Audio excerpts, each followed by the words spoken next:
Hi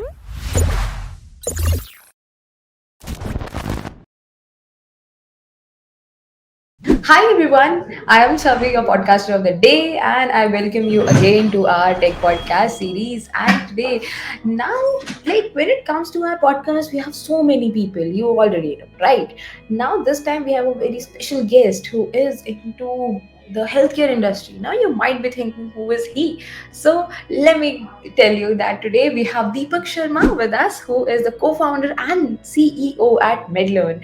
When it comes to MedLearn, it's the leading digital learning solution for hospitals and healthcare professionals in Asia, which is a very, very huge thing. Now, moving with that, let's get back to Deepak and let's hear some amazing things from him. Hi, Deepak, how are you doing? Hey Chavi, how are you? And hi everybody out there. I'm doing great. Great to hear that. So, first of all, before starting anything, would love to know how things are going on in healthcare industry for you, and tell us something about MedLearn before just starting with other questions. Yeah, healthcare is something that we all are experts on because we're all consumers. It affects us, has affected us at some point or the other, and we're very deeply connected, especially after the last 2-3 years. We've seen a lot of relevance of the healthcare. But having put the crisis behind us, I think healthcare is really poised to make a big difference to our lives. Yeah. So the holy grail in healthcare, which all over the world the industry has been getting at, is to get to a place where you have personalized or precision medicine. It means that if Chavi has a specific need for healthcare services, or she has, let's say, a specific condition, and Deepak has, the medicine or the treatment plan can be customized, tailored to exactly tailor the need. So that is actually the long-term goal of the healthcare industry, not to treat every patient in a uniform way. And technology has a huge role to play in it, because the more precise you want to get, the more clear evidence you have on what works for what kind of people, right? With that big picture in mind, uh, in India, of course, the pace is different for different things. India has done amazing things in healthcare. India has a very unique healthcare industry. It's primarily funded by private players. There's insurances coming up now. The government has launched a huge scheme, which is the Ayushman Bharat or PMJ. Government has launched major initiatives in digitizing healthcare. So India can very well catch up with the rest of the world. Some of the trends are very encouraging, both on the demand and supply side. We are fighting the right problem. We are addressing the right problems. We are making healthcare affordable, accessible to everybody, and that's the promise. We have to move from healthcare and treating diseases to making wellness and being proactive. The catch where MedLearn comes in is the biggest part of healthcare is the care part. Yeah. And the care cannot be delivered by technology. Care has to be delivered by humans, qualified, well trained humans. And that's where we could slip up. And we saw that coming. We worked in this industry for many years for other markets as a technology platform. And that was the mission behind starting healthcare, MedLearn, to be able to deliver the right kind of training. So India has going to have the biggest population in the world soon. We need the biggest number of doctors and nurses. We need them qualified. We need them trained. Medical knowledge, it changes so fast. We need them really up to date on what's happening in their areas so they can get the best treatment. So that was the idea behind starting MedLearn. It's a both mission purpose is to make the healthcare system better prepared for better care. That's our motto. That's really great to hear that. And again, like hearing all these things from you is an honor. Right. Now, moving with that, let's talk about the current trends which are going on in the healthcare industry. Healthcare industry seems to be very secretive to the people out there because they are not able to understand about medicines and what are the things which are going on in and on. So, would love to know the trends which are going on. Okay, so as I said before, the big picture trend is to try and see how much of existing data technology can be used to make the treatment of somebody as precise as possible, right? Now, that is maybe a goal for the entire world, even from that's some years away, right?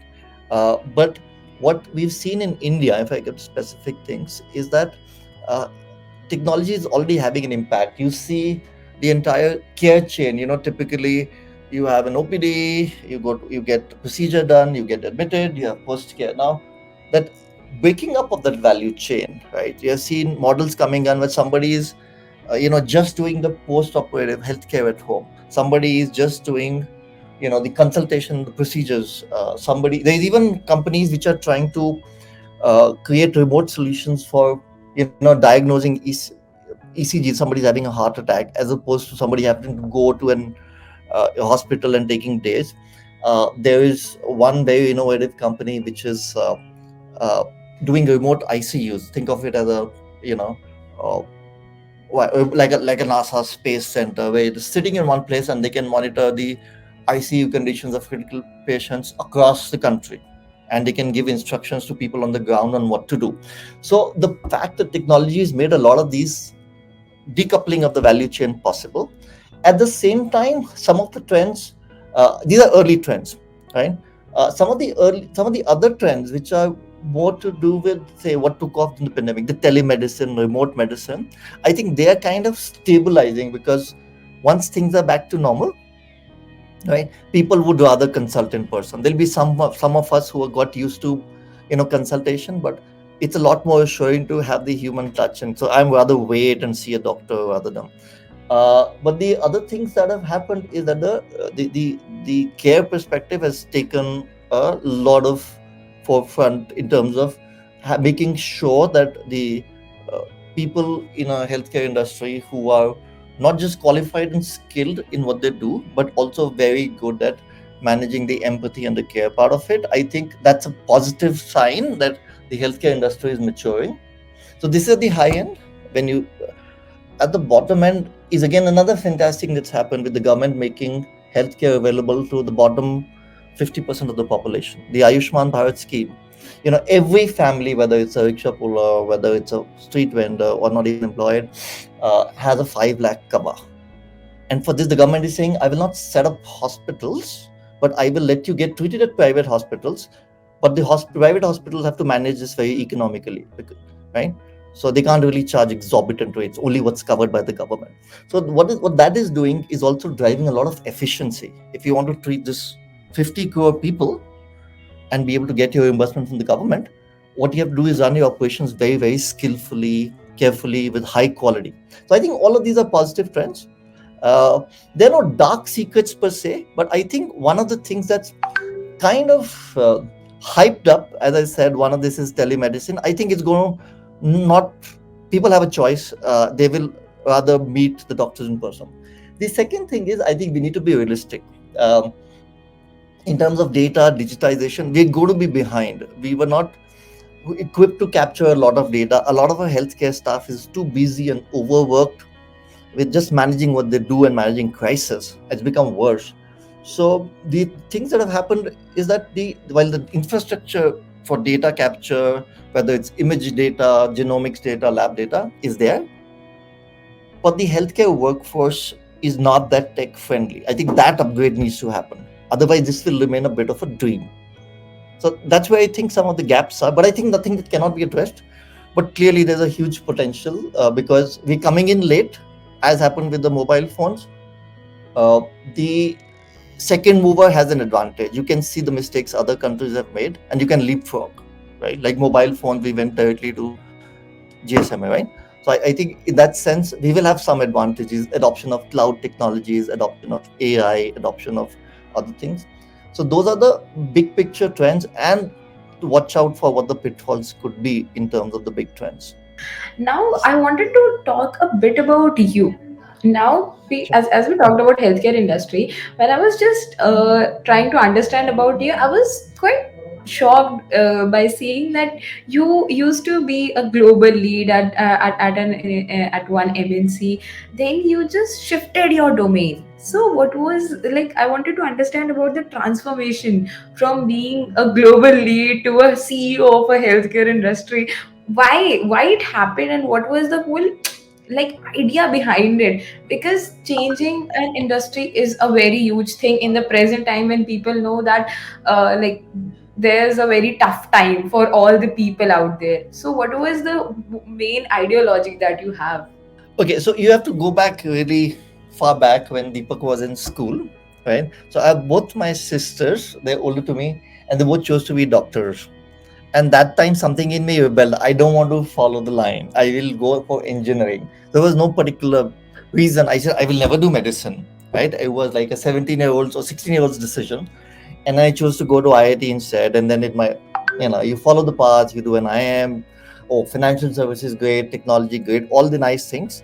But then at certain stage, I think you have to believe in karma or fate, whatever it is. I had a great time setting up some global centers. I was a CEO of a State Street, which again a technology center in India, for State Street Global Advisors from 2010. And then I got bitten by the digital bug, and particularly, you know, uh, joined up with a company which was trying to revolutionize e-learning, right, way back in 2011. And I worked very closely with the founder Samir, who is my co-founder in MedLern.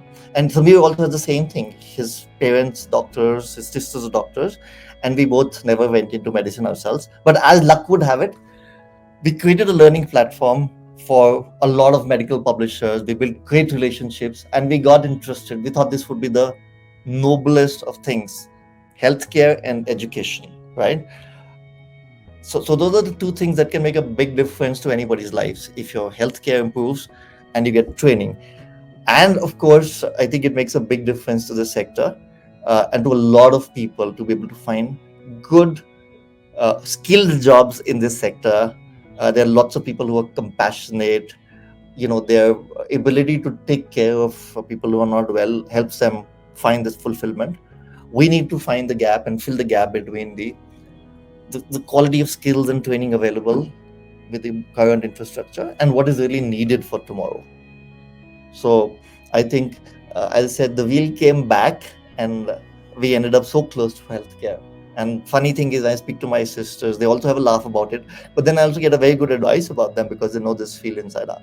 That was really great to hear, and I personally love like understanding the journeys, because ultimately people never get to know what was the story behind this entrepreneur, what was why he or she is at this particular stage, what was the motivation, to be honest, behind that.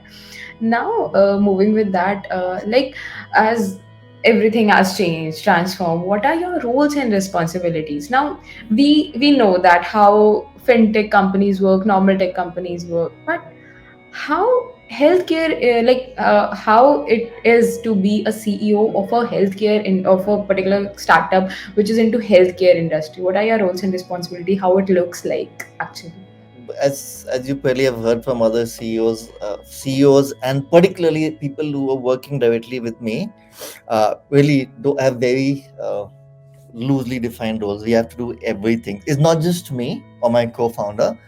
It is so for the purpose of a role. I have somebody who manages technology, somebody who manages sales, marketing, but we all are doing everything at the same time, right? So in that sense, we have 6 CEOs in the company, but obviously, uh, we all do everything. But me particularly, it has to be very fluid.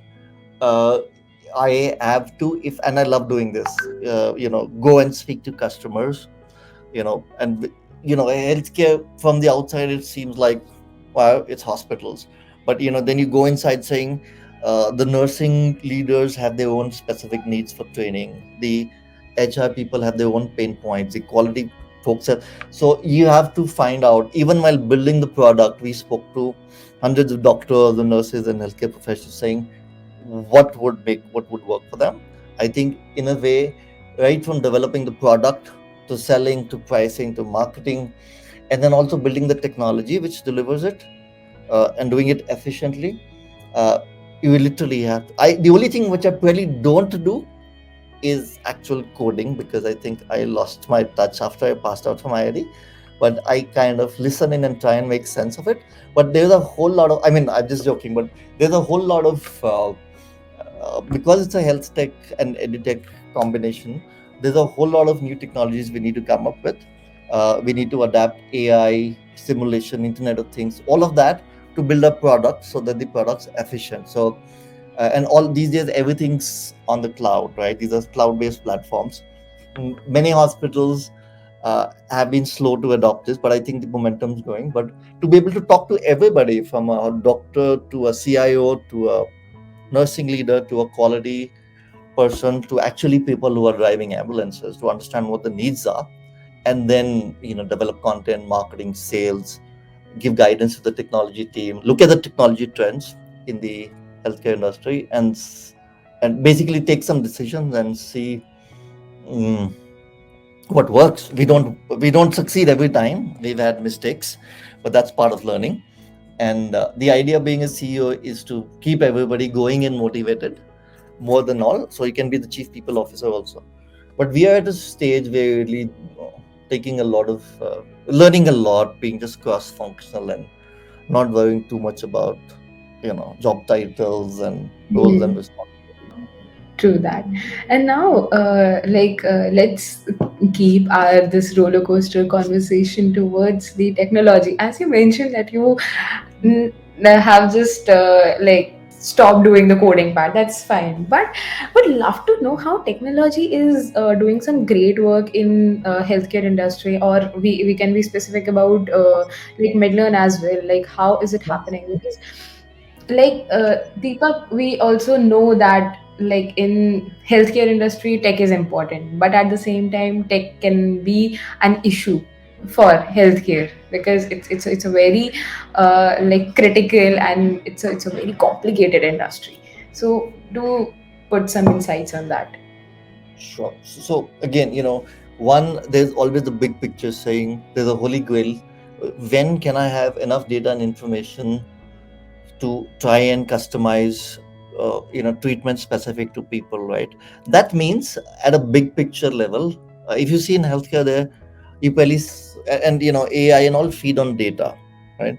The kind of data streams that are important in healthcare are, say, the what you call the say the visual data, the radiology, the x-rays, the ultrasounds, where the data is very visual. Then you have data from labs, right? You have data from genomics, right? You have data from patient records, which are what the doctor enters at the time of clinical consultation. You have data from, say, tomorrow if you have an Apple Watch, it's capturing your blood pressure or your. So a lot of this data needs to come together along with the treatment plan, and AI feeds on this data to create a lot of useful in saying what kind of treatments work. If you have a sample of 100,000 people whose records you have, whose x-rays you have, depending on the kind of disease, and a lot of data from research journals.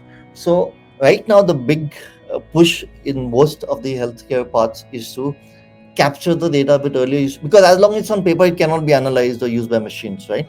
So digitizing the data systematically and making sure future data is also digital. I think we're at a sort of foundational stage as far as improving diagnosis is concerned, right? And as you pointed out correctly, it's a sensitive area. It's critical to life and death situations, so it's heavily regulated, right? So if you want to introduce a new drug, a new treatment, a new implant, there have to be regulatory checks and balances. So those innovations take much longer, but I think we are well on the way.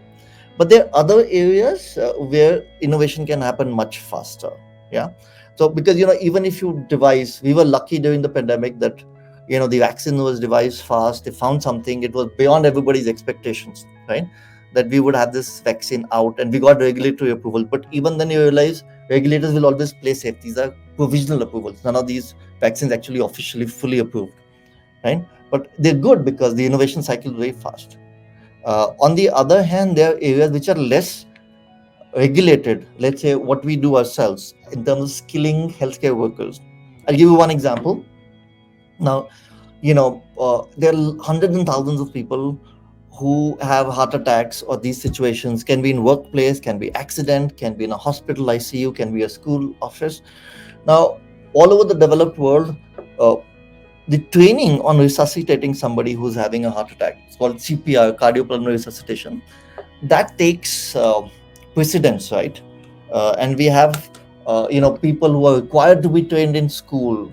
A certain number of people have to be trained in a large office to make sure co-workers can be resuscitated. I don't have to be a nurse or a doctor, right? But that training, how that's been transformed, I'll give you an example. Now, to train somebody on these resuscitation skills means you need to train them on the chest compressions, airway management. It's a full day course, right? What we've launched in India, for example, is a course which is entirely technology driven. So for a full day course, and it needs an instructor initially for who's a very senior intensivist. But the innovation, for example, we've launched in collaboration with the American Heart Association is that you can train somebody within 2 3 hours to the perfect degree. It's a very sophisticated mannequin which is fitted with all the sensors, Internet of Things, AI technology. It's got all the algorithms.